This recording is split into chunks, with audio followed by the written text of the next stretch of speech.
These videos are not financial advices. Everything shared here is provided for educational purposes only. Hello everyone, welcome back to another trading session.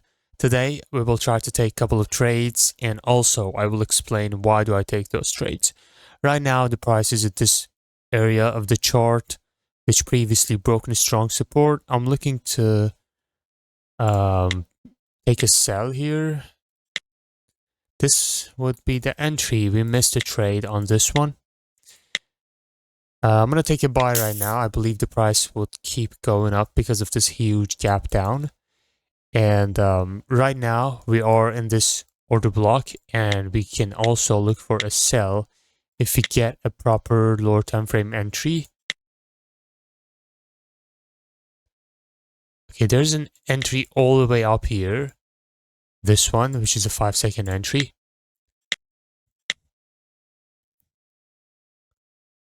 Right?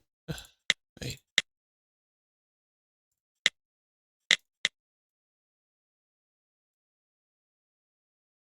This is what I'm talking about. This is the 5-second entry, all right? Okay.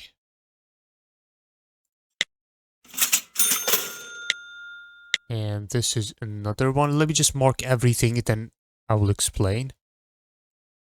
This is the 30-second entry, and this is the 5-second entry. Okay, so the first trade, the actual trade we would want to take on this chart would be this respected support area, broken, and right before the breakout we got this order block area, and then we find the lower time frame entry inside that, which is in 30-second, and then this would be our entry point. Market rejected, closed down here.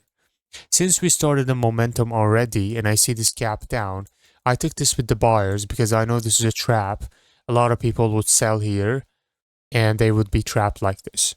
Okay, we usually, if we want to take a trade in lower time, the entry in the lower time frame, we need to take the trade first in the first lower time frame entry that we see. For example, this is 30-second and this is 5-second, right?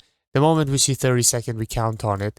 We do not try to overcomplicate and go to 5 seconds. Sometimes it also rejects from the 5-second as well. In this case, it didn't reject from 5-second. It already rejected from the 30-second. This already is a very strong spike. I'm not looking for any sells right now, even though we got this doji right here. We got this doji here. We got this doji here. We have 3 dojis here. Let me mark every single one of them. Okay, so these lines are already broken. One of them is broken, one of them is closed exactly on it, and this red candle is the cause of this doji break. This is a very strong doji. Why? Because it's right at the middle of a ranging market. This is a valid ranging market. Okay, price has been moving inside this range. Then the breakout happened. See, the breakout happened right here. The cause of breakout is this candle, which is an order block, and this would be the takeable trade on this order block, which I already explained. And then after this breakout, it created this right here. This is a triple bottom, which is a reversal pattern, and then we got another spike to the upside. Okay, so now we're inside the range again, and then this doji is broken, and then this is the retracement we got after the doji break, and now we need to just wait and see what setups we get. There's no setups on this pair yet, so I'm just going to move forward. And also, I'm going to take a little screenshot on this so I can add to my little journal thing. All right. All right, this is the previous session. I haven't even closed it yet. Yeah, let me just look for other opportunity, then I will add that one.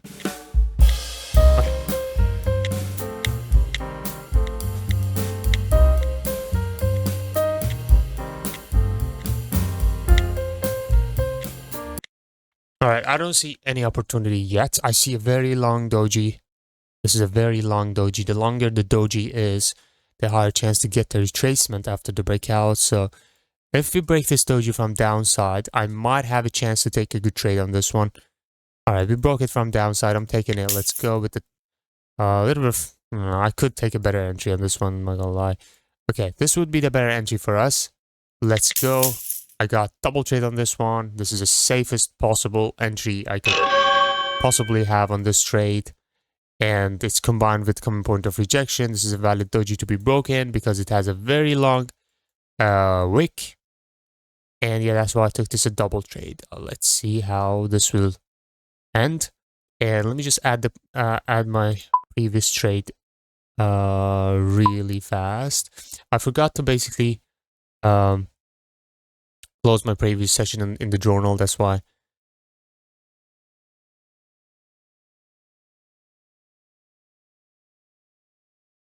I don't remember what was the starting balance, so I'm gonna just put 4 or 5. All right, my first trade was this one. My first trade was this one, and it was 1,000. Let's add this one, and this was all of them winning trade, right? Yep, all of them winning trade. Beautiful. I mean, this doji break was amazing. I'm not gonna lie. And the fact that we combined it with the common point of rejection. If you don't know what common point of rejection is, if you have this kind of range, a lot of rejection from ups and downs, if you draw a line that has a lot of, touches of these rejections in this market, usually 5th, 6th, 7th touch also will reflect from the line. Just like this one, we got this little gap down as well in the favor of buyers. So this was a very good trade for me to take on. And sometimes we just keep looking for a good trade and it doesn't happen. And sometimes we get the best trade we can possibly have. And I already have 4 trades in this session. Yeah. Okay, since this rules is enabled here, this is the strict rule I enabled for the students who really want to tighten they don't have like emotional control and they keep overtrading. This rule will avoid, this will prevent you from taking more than enough trades. Right now, you see it shows the overconfident here as well. And, this thing shows the confidence level of the trader based on the trades has been taken. Right now is in the overcomplicated. So that's why we need to stop. I already took 4 trades. I cannot add one more because of the rules of this journal. But in case if I turn this off, I would be able to add. So normally I wouldn't disobey this rule. But since I'm recording a video for you guys, it's already 8 minutes. I cannot like keep the video super short. That's why that's the only reason I keep. Sometimes I take more trades. Okay, I think it's pretty obvious. And yeah, so right now we took 4 trades, all winning trades, and I should normally stop. So I'm gonna just take a look. If I see a good opportunity, I will take it. Otherwise, I will just stop. Yeah, look. This was, look at this doji, right? It has also a big wick. If you remember the last trade we took, see, doji break. Today's market was good. I'm not gonna lie. Today's market was very good. This one also worked beautifully, but this would be not takeable because of gap up. Right now, we broke this overlapping level and it's reacting from it, but that doesn't necessarily mean that this would be a good trade to take. So yeah, one thing I want you all to understand that if you have a setup on a pair, that doesn't mean that it's necessarily a good trade because if you look, you need to confirm it with other reasons. For example, let's just see this market, right? If I mark this resistance, you see the reactions from the resistance, reactions, and then the sellers are done here. We have a little bit of fake out because there's no more sellers here. All of them are consumed, and then it comes back, touches this demand zone, and then boom, it spikes up. So this spike up right here should have a root, should have a starting point. Now, if I mark this one, this demand, this is right after, right before the breakout, right? Before the spike. And also, if I look, there's a doji break here as well. So after this trade, after this candle, I'm normally looking for a buy because this is a doji break, but since we have this demand, I'm not entering immediately for a buy.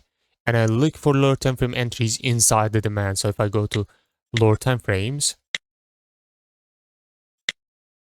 okay, yeah, do you see the lower time frame entry already? Like, look, I haven't, this is literally live chart. I haven't really checked this before showing you a look. See, market was hesitating here, and then we got this little exhaustion, and then boom, the buyers are in the game. So yeah, this would be the let me show you. Let me just load. Come on. Internet connection is gone again.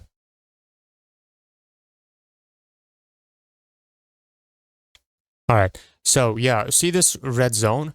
So after this doji break, obviously we can enter immediately for a buy and we lose, or we optimize our entry inside that demand and then we put our entries dry here. So even though we got this red candle, we still win the trade. Right? So yeah, that's today's session, man. This was a good session. I hope you enjoyed. Do not forget to join the first link in the description Telegram channel. Everything will be introduced, announced there. Thank you for watching and peace out.